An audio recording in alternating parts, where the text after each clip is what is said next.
Good morning. Today we want to take you along with us for a day. We enjoyed our spring break this past week as a family, so we took a break from homeschooling and tried to spend as much time as we could just at home, just us on the farm. A part of my everyday is learning Italian, and I'd like to thank Babbel for sponsoring today's video. Click the link in the video description or scan the QR code to get 60% off your subscription. I'd love to know in the comments which language you'd love to learn. Babbel is the top language learning app in the world for a reason. They have built products that help connect people with others around the world through the transformational power of language. I put on my headphones when I'm not washing dishes or vacuuming, and I listen to the podcasts, join in on the classes which are taught by native speakers. I love not only dreaming of Italy and so many of the things I love there, but also actively working that by practicing Italian daily. Non parlo italiano molto bene, ma mi piace praticare. Sto imparando. Babbel makes it possible for me to practice my Italian anywhere, anytime. You can get 60% off your subscription by using the link below the video. They offer a 20-day money-back guarantee, and it's proven to help you start speaking a new language in 3 weeks. The thing about this life is it can feel like a lot of work unless you take the time to slow down and actually just see all of the beautiful things that are around you. They'll be there regardless, but you won't have the eyes to see them unless you actually slow down. First up, every morning, is feeding the animals.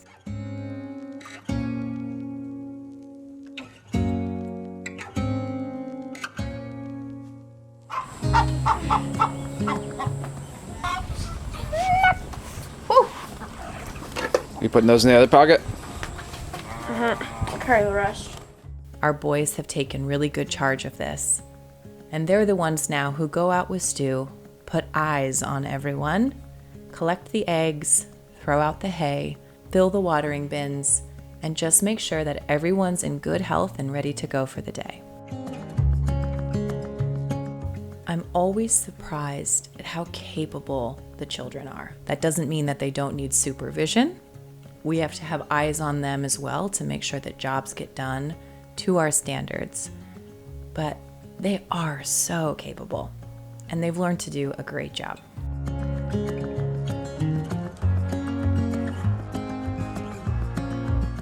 Regardless of whether it's a school day or not, after feeding comes coffee and breakfast.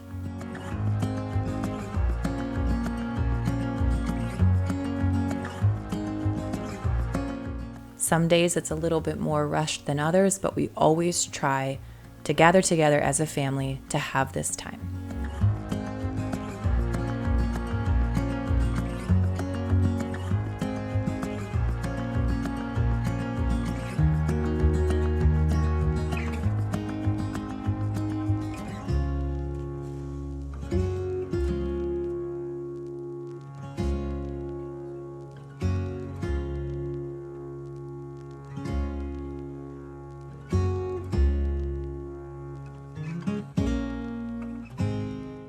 A huge part of daily life is just feeding the people.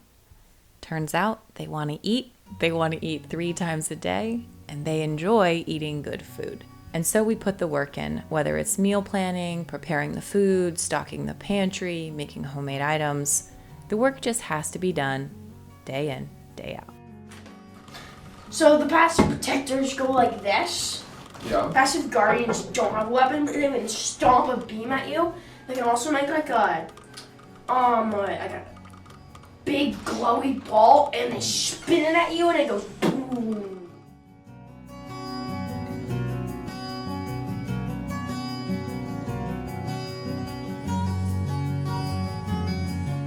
I've broken our home cleaning system down into days, so every day of the week besides Sunday has a room that gets tackled. Today was mine and Stu's, which meant that we finally needed to put away the ironing board and some of the things that have collected in there over the week and get it set, get it cleaned, clean the bathroom, do the whole thing.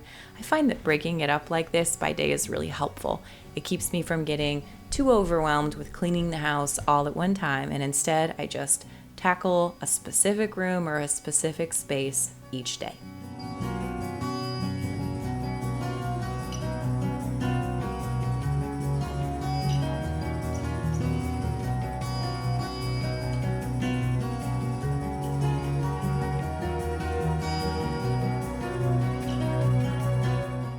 We say this all the time on Homemaker Chic podcast, but there is no easy button.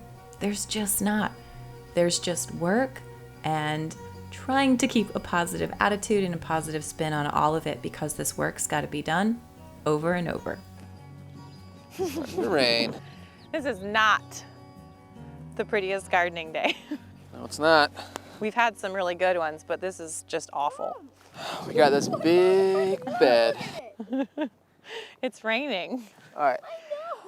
It's kind of the last of the nasty beds to clean out, yeah? Oh man, this garden has just been a wreck this year. I mean, we left so many beds. We just left them. So yeah, this is the last of them, and then we just need to do kind of the final sweep through and get the paths accounted for, I think, before later on this spring. Sounds good. Oh, it's chilly. All right, I got you this shovel. Thank you. Look at these dandelions. We can eat these. Yeah? Sure. Pull them out. Make some dandelion tortellini. You could do dandelion tea, sure. Pasta.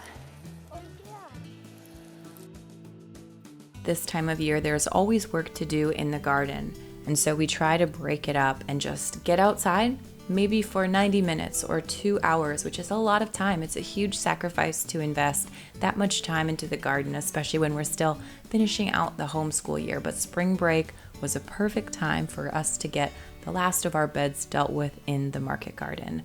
So this means that all of last year's rubble was removed, they were mulched, they were composted, they were weeded, and then they were irrigated. Tons of back-breaking work, but I love it.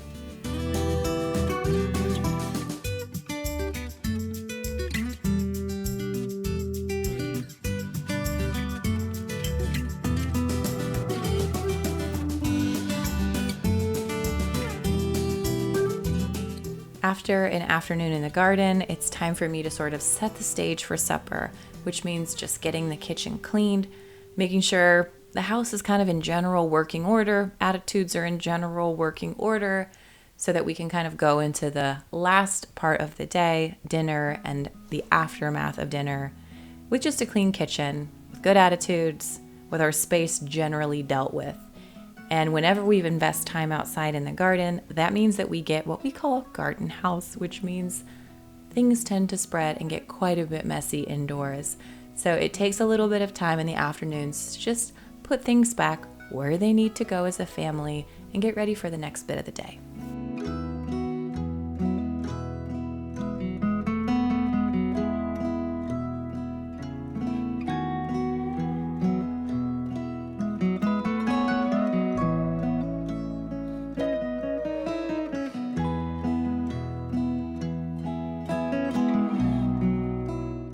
We are shoulder to shoulder with our children pretty much all day, every day. That means that they come alongside us, they participate in the tasks that we participate in. It means we have lots of time to talk and to tell stories and to argue and bicker and do all the things that normal families do. It gets messy and attitudes get a bit rotten. So part of our daily life is just trying to love each other well, being quick to ask for forgiveness, being quick to jump in and help, and just contribute to an overall good feeling in the home. Now, some days this is better than others. I'm just being honest. This is real life. We're real people. But still, every day, we just put the work in. Whether it's cleaning the house or cleaning up our hearts, we put the work in. What are we making here? This is the warming Thai soup.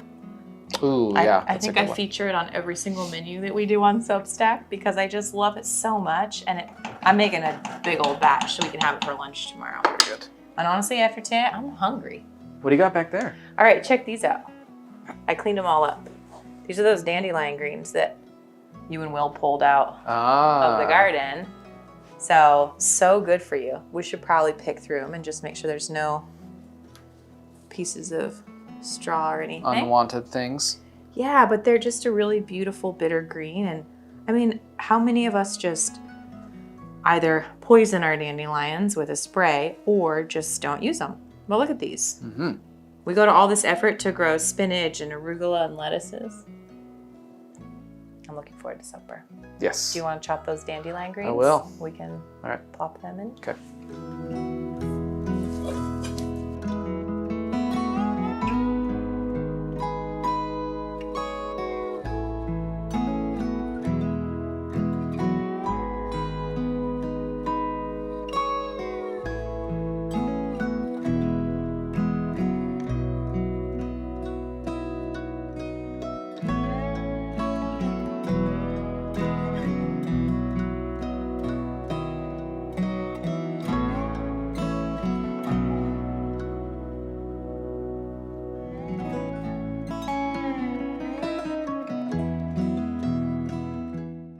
Hello, Fanny.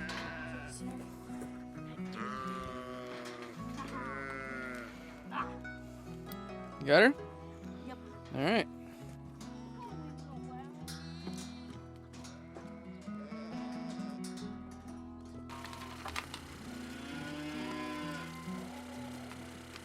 It's so satisfying the sound they hear, sound of eating peas. Yeah.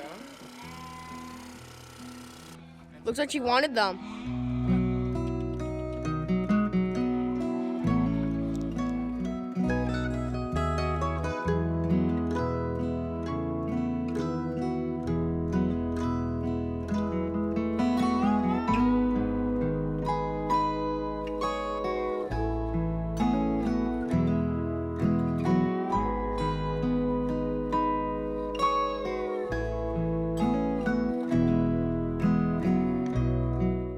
Our everyday life has a ton of moving pieces, like I'm sure yours does too. That means no day is the same. Every day is a little bit different, a little bit unique, and kind of tailored to our needs of the family in that specific moment. But they always revolve around the kitchen and ultimately the home. This is the place that we are actively working to make the hub of all of our family things. A place we can come back to, where we can feel safe, where we can feel productive, where we can be nourished and challenged and fed in more ways than one.